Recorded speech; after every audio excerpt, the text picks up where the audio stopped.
And now for something completely machinima. Tracy Harwood. So I've done a little bit of digging around and I've discovered. Ricky Grove. Fog comes in on little cat feet. Phil Rice. This is the best film that I've seen all year and maybe ever. Damien Valentine. Use the machinima, Luke.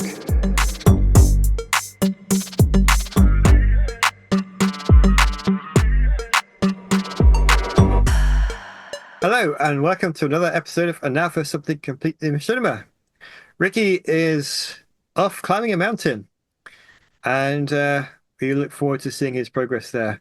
Hopefully we'll hear from him soon. But this week, I am joined by Tracy Harwood. Hello. And Phil Rice.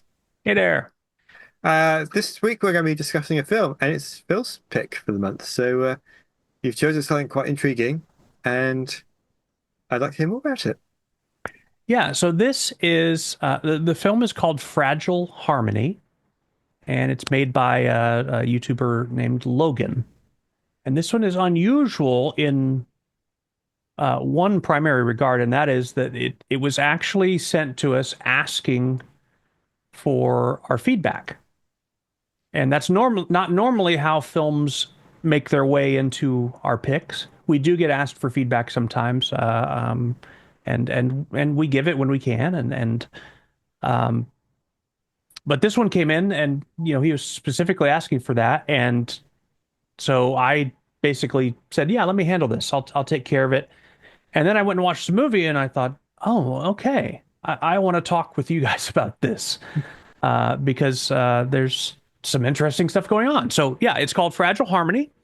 It's made with Gmod, or I assume Gmod and Garry's mod. That's the same thing, right? I don't know what happened to Garry, if it's the name that we don't speak anymore or something. But yeah, Gmod.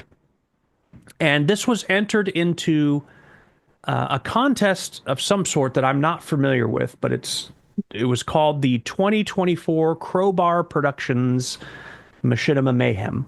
So some kind of a filmmaking contest, and I think all the entries were made with Gmod, so probably something related to that community. And so the premise of the film, and we'll try our best to avoid spoilers, or if we're going to do spoilers, then we'll give you some heads up. But it's set in a contemporary setting, I would say, maybe slightly future, and everyone is equipped with a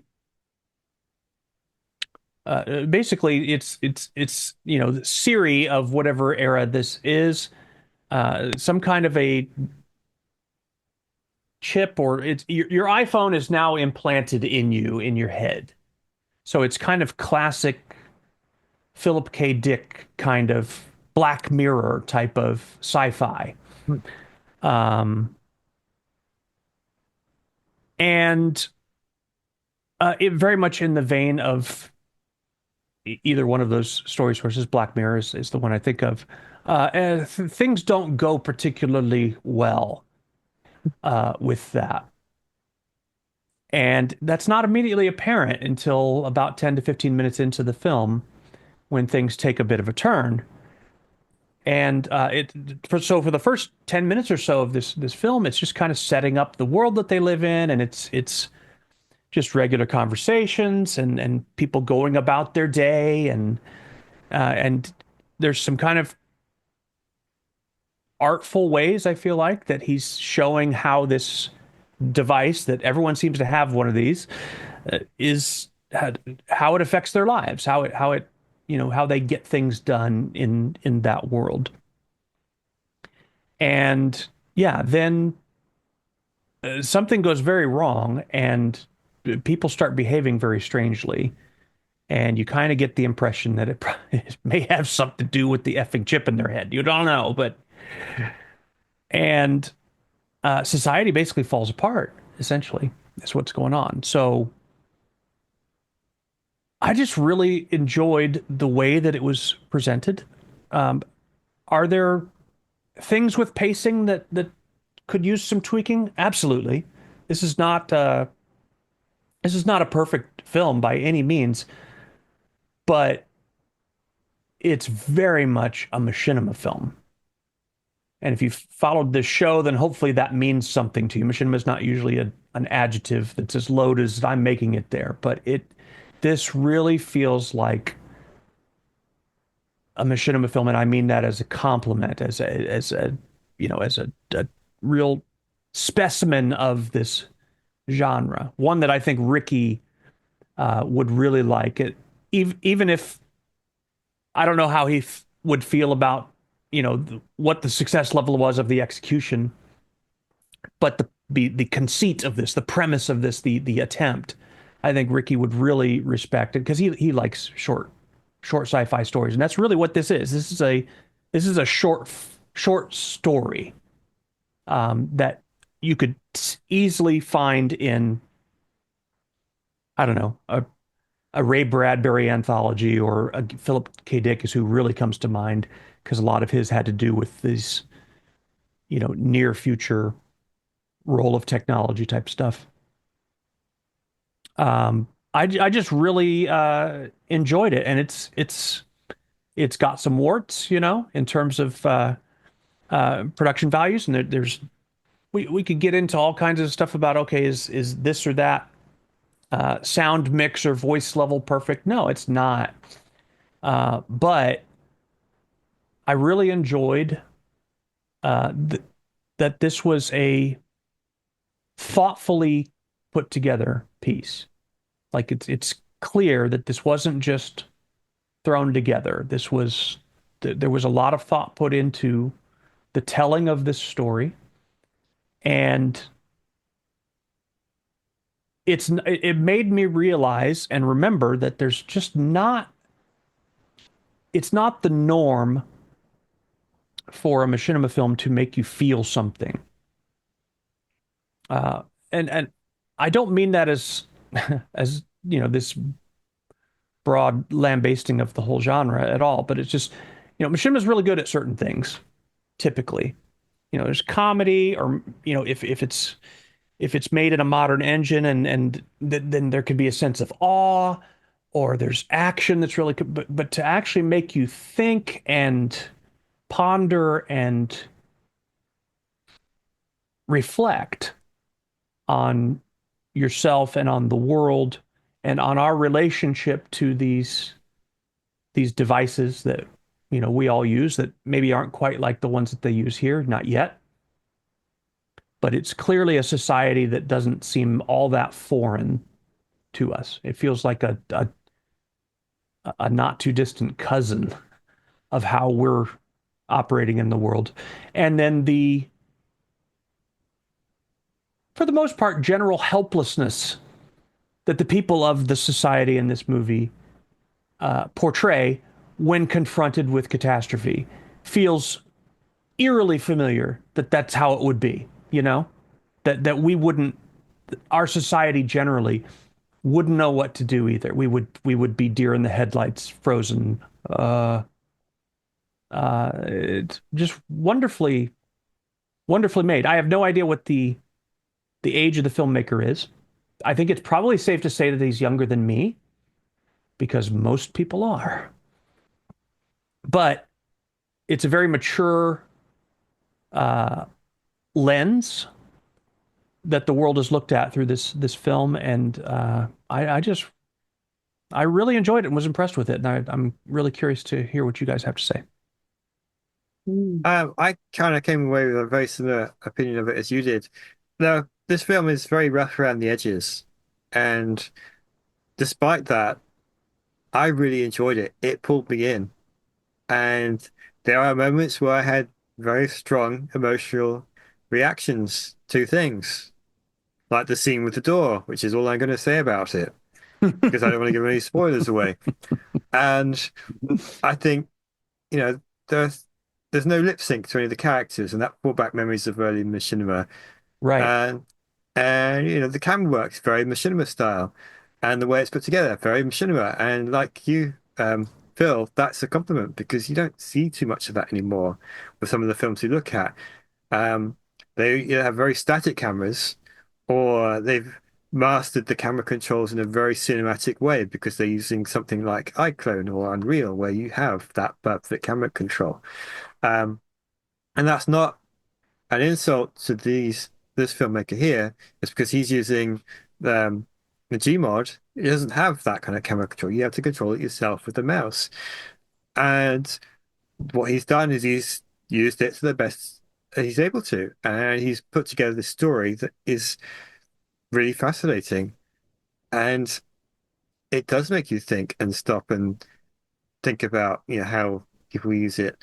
The way that the film opens, which I will talk about this because it's the opening scene where the main character is walking down the street. He's got this holographic display in front of his face, and he's on a sort of phone call to someone. They're discussing their plans for the evening or what they're going to do when they meet up again.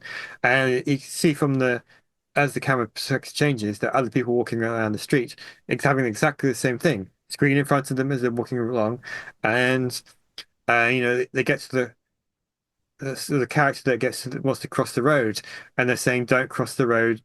A warning comes up. This AI thing is telling them not to do it. They just do it anyway.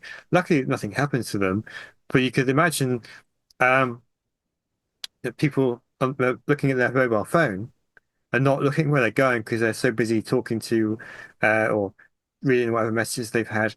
I actually had an experience once where someone was busy on her phone. She got to the crossing to the road and took a step forward. I had to put my arm out because she hadn't seen the double-decker bus that was coming, and I grabbed her and pulled her back, and she looked so stunned that someone would grab her. And then I said, "Look, there's a bus there," and she realized I just saved her from being hit by this thing, and so she thanked me, but she hadn't thought because she was so busy talking on her phone. And of course, you see people like that all the time. And this is a good reflection of this video, this film kind of reflects that. And then, of course, it does take a little while to get to how that goes wrong. Uh, but it draws you in. You're kind of curious. You get this feel that something's not quite right in those opening few minutes before it does go wrong. And you're trying to wonder, well, where's this going to go? Because something is obviously going to happen, and then it does. And then it just makes you want to watch all the way to the end because this is not a short film. It's half an hour, which is long for a Right. cinema. Yeah, it's 30 minutes. But I watched through it all in one sitting because some of these long form machineries, it's hard to do that.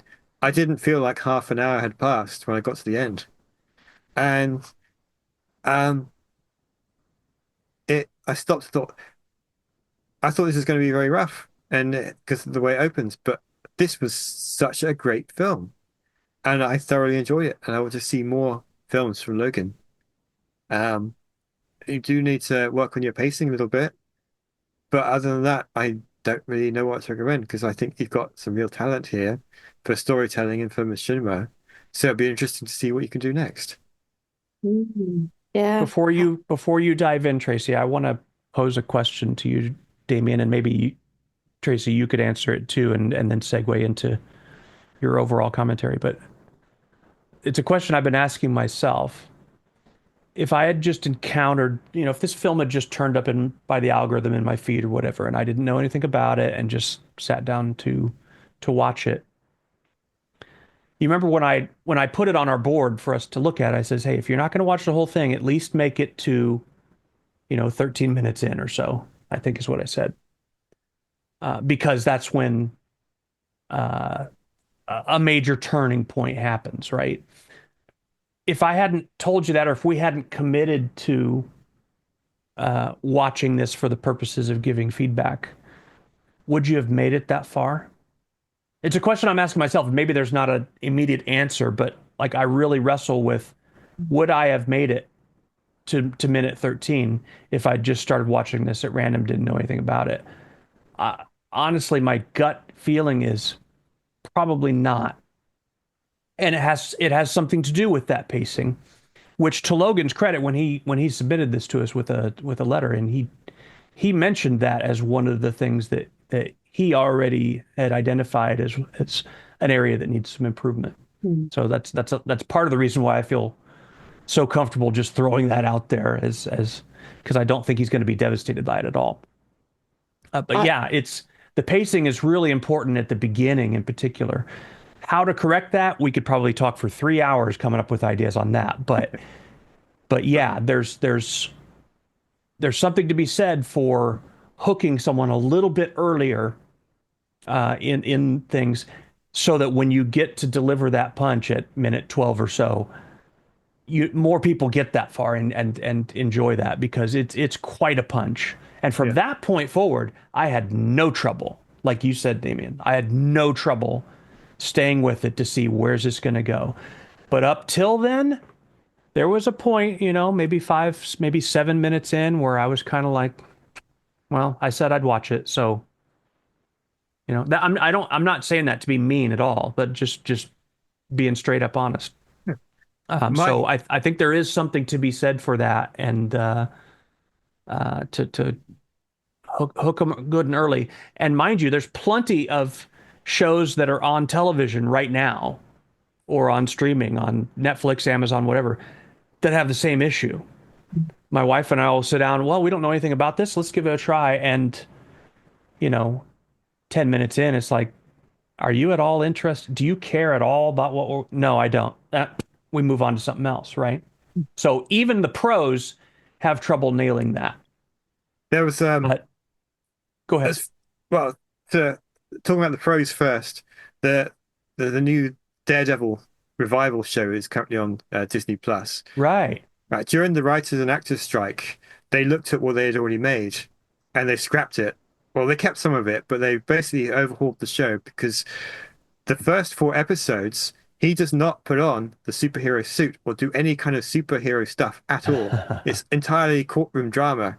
Now, there's nothing wrong with courtroom dramas, but if you're watching Daredevil, you want to see Daredevil doing Daredevil stuff, which Right. is obviously half of his life is the law, the courtroom stuff. So you need that, but you also need the superhero stuff. So if you're going to have 4 hour-long episodes before he does that, no one's going to keep watching it at that point. So one of the things they did was they put a lot more action in the first episode. They scrapped a lot of stuff in between and tightened it up, which I think worked in huge favor for the show because I've been really enjoying it.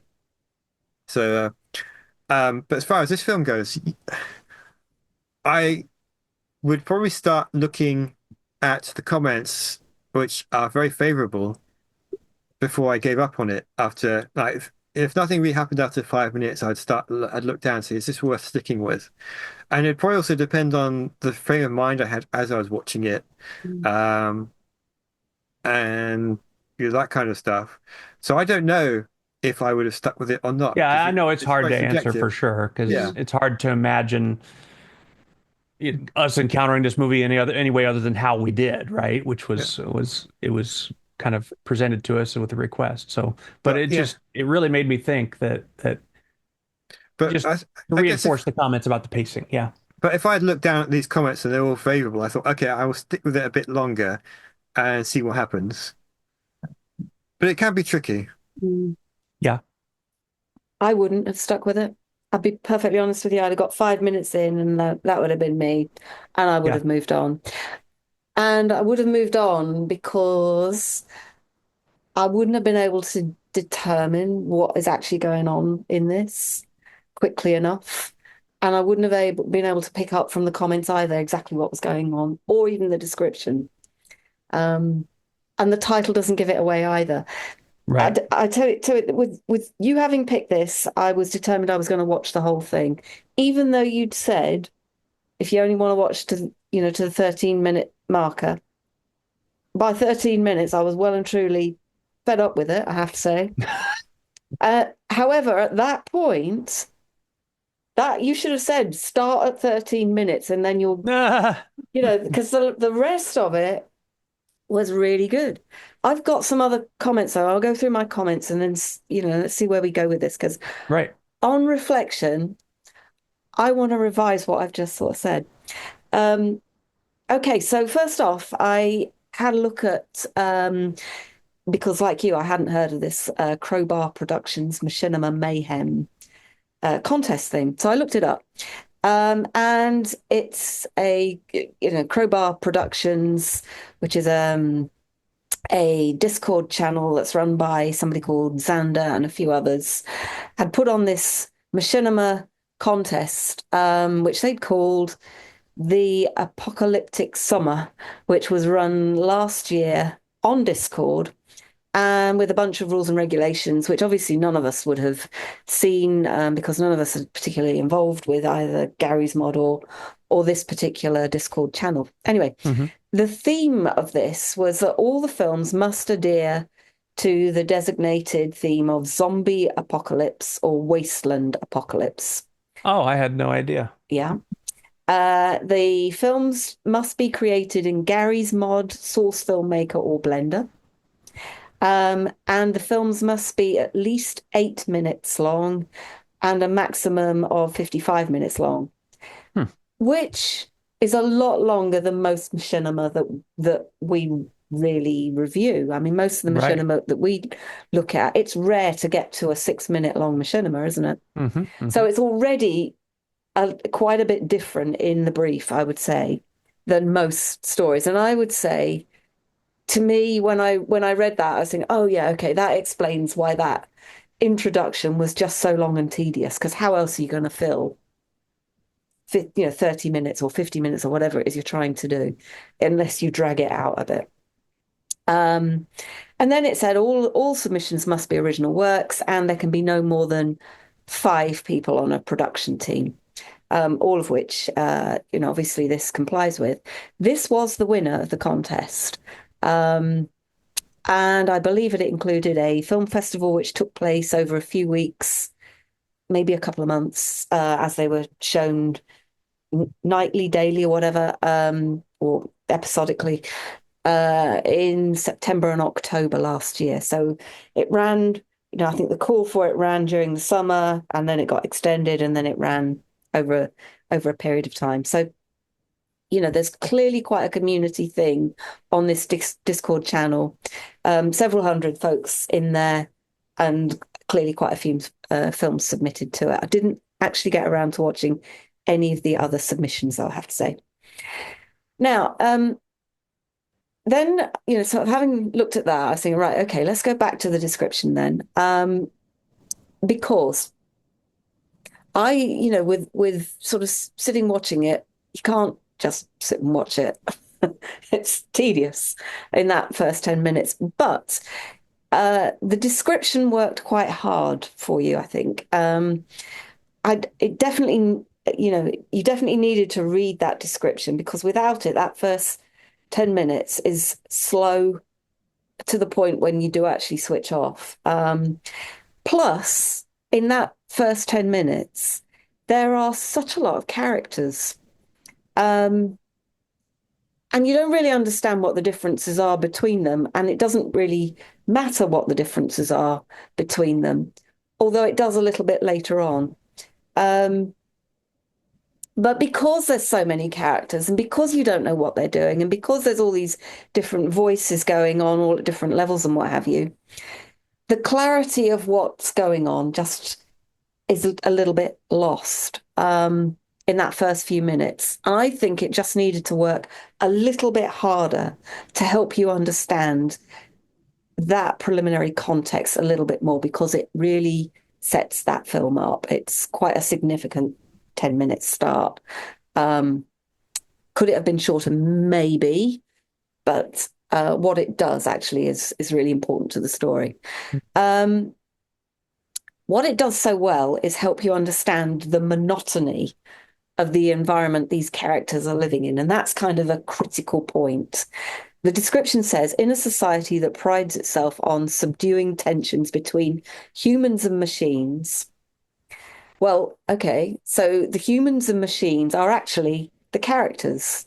They look, the machines look like the humans. You cannot differentiate between those characters who is machine and who is human, unless you sort of unravel what's said, but you don't really do that well enough. However, what's portrayed there is that kind of subjugation of these these humans, if you like. That's portrayed really well, in fact. To the point when you really don't know what's android, what's human. they're all acting in this kind of machine-like way. They look the same. The jobs they do is the same. Everything about them is the same. The voice acting is the same. What they're talking about is, well, it's monotonous and bland. It's everything that it's supposed to be, given what it's portraying, and it just does that really well. To the point when the characters are even named things like Derek and Ivan, which I think is really quite inspired because they're just dad names, aren't they? They're just kind of bland and apologies if your name is Derek or Ivan. And I actually know people that are called Derek and Ivan as well. But you'll get the point when you see this. But that complexity, I think, is part of one of the challenges. And ultimately, it's revealed that the names of these characters and who all these characters are doesn't really matter at all. So establishing their names and what they do and how they live, I think, is probably one of the things that could have been cut a little bit to make it a little bit sharper. In that first 10 minutes, I found the acting really wooden, to say the least. The lack of lip sync effort, I have to say, was distracting too, because I haven't seen stuff like this for years. Yeah, long time. A long I'm not sure if time. Gmod actually has any kind of lip sync No, capability. no, but you see, others make an effort, don't they, to sort of, do something with it in Blender or whatever. But there was none of that in this. It was just what it was. And I don't think we've seen anything like that sort of style of machinima for such a long time. It kind of dated it for me before it even got going. And some of the animation quality of the stuff that we've been looking at is astonishing in the last few months, certainly, that we've been looking at. Around the 10-minute marker, though, things started to get very much more interesting. And I think primarily that was achieved through sound design. It's only really at that point I started to take a lot more notice of what was going on. The standout, I think, was the ambient sound, which was really good. It was really immersive and interesting and not at all what I was expecting, given that these voices were, quiet, monotonous, almost whispering, discussing boring stuff like football or NFL or whatever it was. It was, it was just lad talk, really. Just sort of went over my head a little bit. But when the action started, what I didn't fully understand, I guess, given that I'd lost attention a little bit in that first part, was whether the zombies that emerged were purely androids attacking humans, or whether there was something else kind of going on. So I lost the sense a little bit because that first bit was just too long. Yeah, which I think was a bit of a pity, because if I think it had been a bit sharper, I perhaps would have been on it a little bit closer and would have followed exactly who was doing what. But because they all looked the same and because that was the intention of it, maybe that's what the confusion was. Maybe that was part of what was being written into it. But this is where the description came in again, because that was quite helpful. It said a violent and relentless virus suddenly spreads among the android population, creating deadly android zombies. And then amidst the chaos, a human worker and his android co-worker must find a way to survive and preserve their fragile harmony. And that's when you started to see blue blood versus some other substance emerging from those that got attacked. So you kind of got a sense of some difference there. Well, what I loved about it was the way the confusion was created in the story from about that kind of midpoint, especially from such a mundane environment. You said, Phil, it's a bit of a slow burn. It definitely is a bit of a slow burn, but it achieved a sense of suspense and thrill, if not terror at times. And the final punchline, I have to say, maybe a bit predictable, but actually I thought was really well done. So for me, the tempo from about 10 minutes on to the end was really good. The sense of chaos, the frenzy, really well done. I think what I enjoyed most was the sound design. I think the deliberately tedious voices, the white noise, the voice acting, some very subdued music in the background, which periodically kind of comes to the fore. The breathing noises with a bit of groaning and grunting. You know, then but then there was nothing else. There was no footfalls, no blood spatter sounds or movement, which I thought that silence for some key action points was disturbing somehow. Um, and that actually, I think, was really quite inspired and actually quite hard to pull off in the way that it has been in this film. I think it's probably not quite there in the first half, but definitely well done in the latter part. And later on, there are some footsteps, um, which are clearly there for added terror, which I think it does well. I don't know whether that's meant to play on your mind, but I think it definitely achieves that kind of sense. And then I think what comes across quite nicely was, after that sort of final punchline, this end song, this final song is kind of merry and uplifting. And I'm not really sure whether it's the man or the woman that survives and wins out over this android zombie apocalypse. But I guess it didn't really matter. I have only one main question though. I thought androids were robots shaped like humans. And if that's the case, aren't they already the undead, having crossed this kind of uncanny valley? So this story isn't really about fleshy zombies, I think, but about other things that freak us out, where the term zombie is just a metaphor for AIs and machines taking our jobs and then destroying us, which is quite a common trope. Well, it's not a trope, it's a thing that's reported in the media. And with that in mind, surely the most horrifying part of this story isn't that the robots attack the humans, but that the robots have taken human jobs and they are basically indistinguishable from humans. And it kind of led me to thinking, actually, in sort of maybe a bit of a conclusion to my sort of evaluation of it. It's definitely a film of two halves. But depending on the perspective you have of what's the most horrific, then I guess you could pick which half is your favourite in relation to the other half. It's kind of made me think that the whole film, including that first 10 minutes, is actually a bit of a gem. It's a really clever story because it's presenting some really interesting ideas in quite a novel and cute way, I'd say. I think he's done an excellent job with it, even if I do think in places it could have been a bit sharper. Overall, yeah, I mean, overall, I think he's done a pretty good job with it. I think it's great that he's sent it into us to sort of have a chat about. I think by the time I got to the end of it sort of set me off on a path of thinking about it in a way that I hadn't expected to think about it by the time I got to 10 minutes in. It was really enjoyable from that point of view, and yeah, thanks for highlighting it and sending it in, Logan. Great.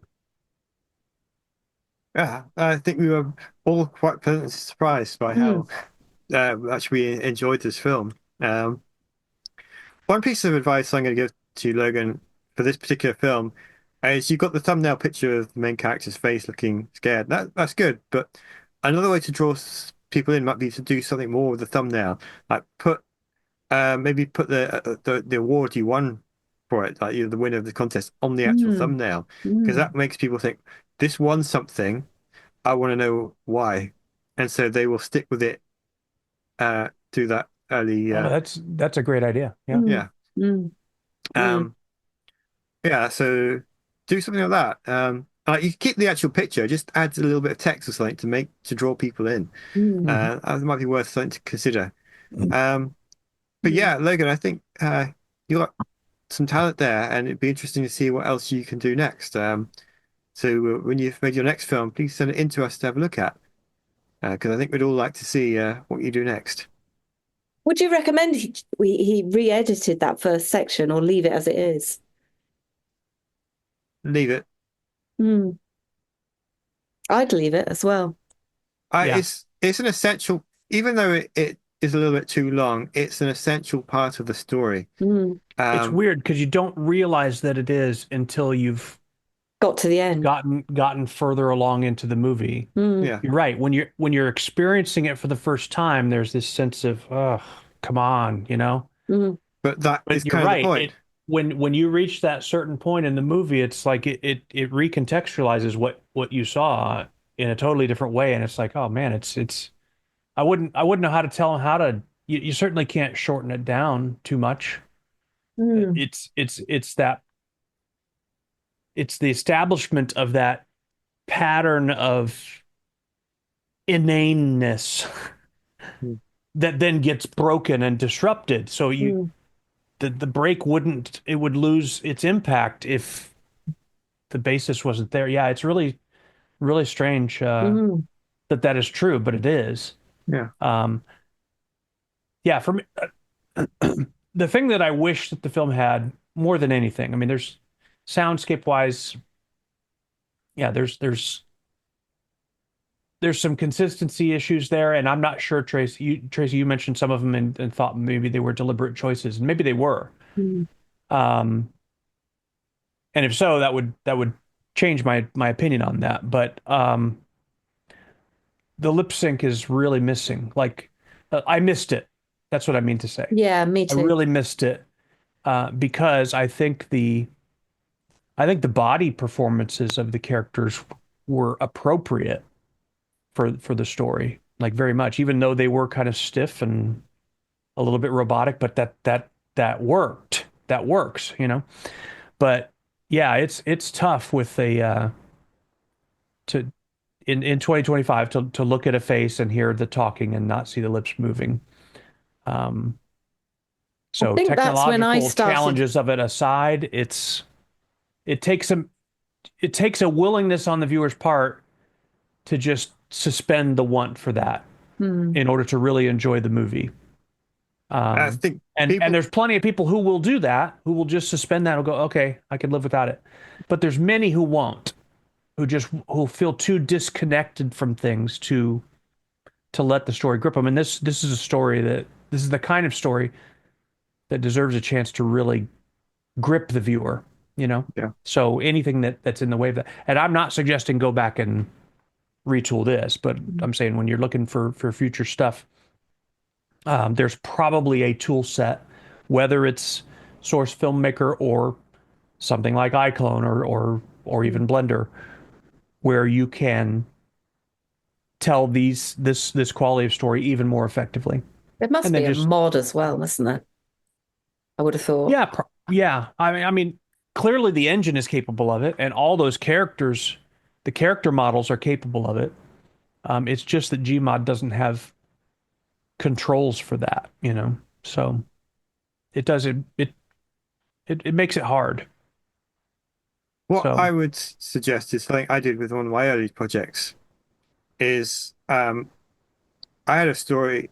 I made the film. I was very proud of the story, but I knew it was very flawed because I didn't know. I was still learning a lot about filmmaking and so on.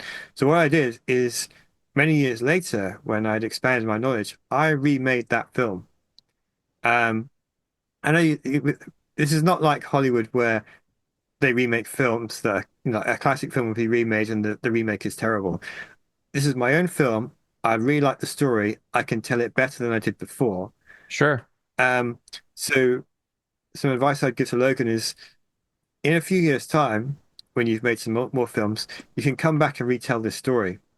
And Yep. that would be a really interesting thing to see. Hmm. Hmm. Absolutely. And You could come back and retell it, and you could apply every every level of improvement that you have gone through as a filmmaker from the writing all the way down the road. You apply that to it, and yet the heart of the story is still there. yeah, And yeah, you could make it into something, and it would be like a new movie, like a new film. But it's still honoring your original Hmm. idea, which I think the original idea is really solid. oh, Hmm. I Good think so too. idea. Hmm. Yeah. Yeah. It's not that this isn't unimpressive though, because it is. It really is. Yeah. I mean, like I said, if I would watch this. I will be watching this again when I've recovered from the ending of it, I'm gonna and my evaluation of it, because I suddenly thought, hang on a minute, I'm gonna be zombies showing or this. I'm gonna be showing this to some of my friends who like zombie movies, and I say like, I know this is a little bit slow to start with, but stick with it because you're really going to mm, enjoy this. the bus is the brilliant bit. Oh yeah, That burning bus just whoosh going by. That just changes the pace completely. yeah. And there's nothing else that moves as quickly as that in the whole film. But I really like that touch. Brilliant. The pace is deliberate, I think. It's Oh really yeah. good. And So yeah, the creepiness factor that you Yeah. mentioned, Tracy, yeah. which I didn't really ever mention that, but yeah, it's Yeah. palpable. It's really Yeah. palpable. That what it made me think of was there's an Oscar Isaac movie. I don't know, it's probably 10 years ago now at least, called Ex Machina or Ex Machina.